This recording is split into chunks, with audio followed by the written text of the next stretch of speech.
से हूँ। मैंने अपना ग्रेजुएशन पॉलिटिकल साइंस, इकोनॉमिक्स और इंग्लिश लिटरेचर से किया है। उसके बाद में सर मैंने यूपीएससी के लिए प्रिपरेशन स्टार्ट की और 1 साल आईआरटीएस के तौर पर काम किया। उसके बाद में इंडियन डिफेंस अकाउंट सर्विस के में अभी मैं कार्यरत हूँ। और सर मेरी hobbies high intense interval training, workout करना और small scale farming experiment, agriculture के विषय पर मैं ज्यादा रुचि रखता हूँ सर। आप आईआरटीएस में थे और आपने वो छोड़ के आईडीएएस को चुन लिया। जी सर। ये बहुत अजीब सी बात नहीं लग रही सुनने में? क्योंकि जो सर्विसेज की प्रेफरेंस नॉर्मली हम देखते हैं पिछले कई सालों से, आईआरटीएस इनवेरिएबली आईडीएएस से ऊपर होता है और मेरे ख्याल से आपके लिए भी रहा ही होगा शुरू में। तो फिर आईआरटीएस होने के बाद आईआरटीएस से रिजाइन करके आईडीएएस को चुनना, डिफेंस अकाउंट्स को चुनना, ये एक प्रेगमेटिक फैसला था, सर्विस ओरिएंटेड फैसला था, ये कुछ और निहितार्थ हैं इसके पीछे?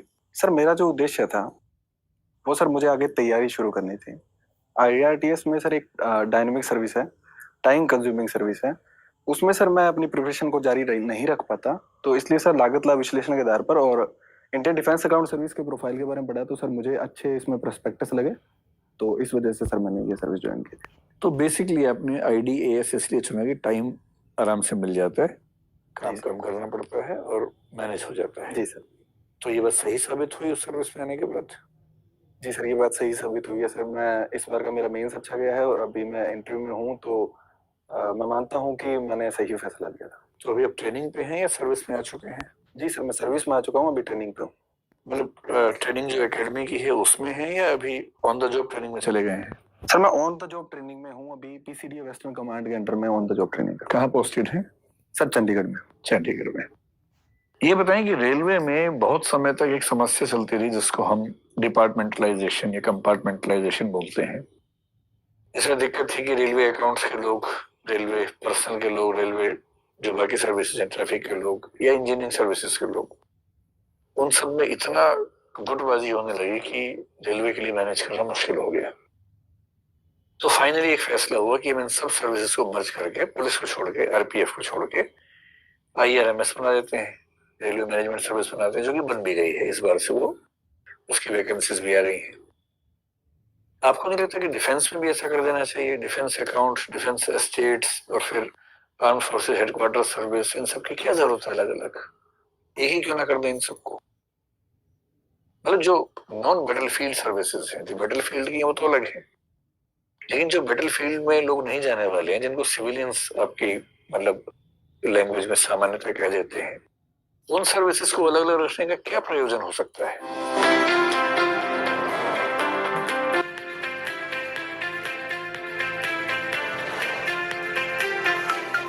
कि डिफेंस एक बहुत बड़ा सेक्टर है, रेलवे भी बड़ा सेक्टर था, लेकिन रेलवे का बजट पिछले कुछ दशकों से क्रमिक रूप से घटा है, तो इस वजह से रेलवे की सर्विस का मर्जिंग किया गया था। क्योंकि सर रेलवे के बोर्ड में सर्विसेज को लेकर काफी टकराहट रहती थी, तो प्रतिभा के आधार पर बोर्ड में चयन नहीं हो पाता था। 1905 से जो बोर्ड चल रहा था उसमें सुधार अपरिहार्य हो गए थे।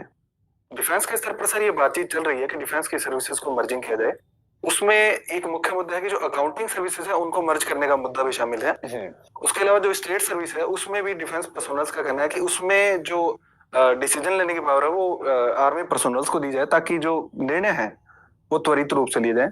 सर इसके आगे जो भी संभावनाएं हैं वो आगे देखनी पड़ेगी कि किस प्रकार। तो आपकी राय में Indian defence account service, Indian civil account service, Indian railway account service, इन सबको मर्ज कर दें और ऑडिट अकाउंट्स को भी शायद इनके सबके साथ मर्ज कर दें, वो ज्यादा अच्छा उपाय है, या डिफेंस की सर्विसेज को आपस में मर्ज करना बेहतर है?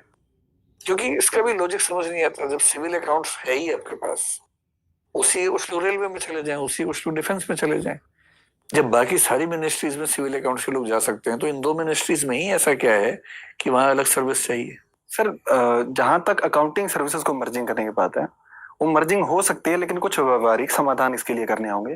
जैसे कि सर डिफेंस में जो कोड हेड्स हैं वो बहुत अधिक हैं। इसमें 2 प्रकार के मैनुअल्स हैं, उसमें कोड हेड की संख्या हजारों में है। ठीक है। और सिविल अकाउंट्स में कोड हेड कम इस्तेमाल किए जाते हैं। वो तो मर्ज हो जाएंगे आपस में। सर उसको पीएफएमएस के साथ इंटीग्रेट करना इसलिए भी मुश्किल है क्योंकि राष्ट्रीय सुरक्षा का मुद्दा है, और उसमें सर ऑनलाइन करने में डिफेंस सर्विसेज की ओर से कुछ आपत्तियां जताई गई है कि इसको ऑनलाइन करेंगे तो साइबर सिक्योरिटी के फ्रॉड्स हैं, वो जो थ्रेट है वो इसमें दिखाई दे सकते हैं। तो अभी डिफेंस अकाउंट्स में आप साइबर लेवल पे बिल्कुल नहीं जाते हैं?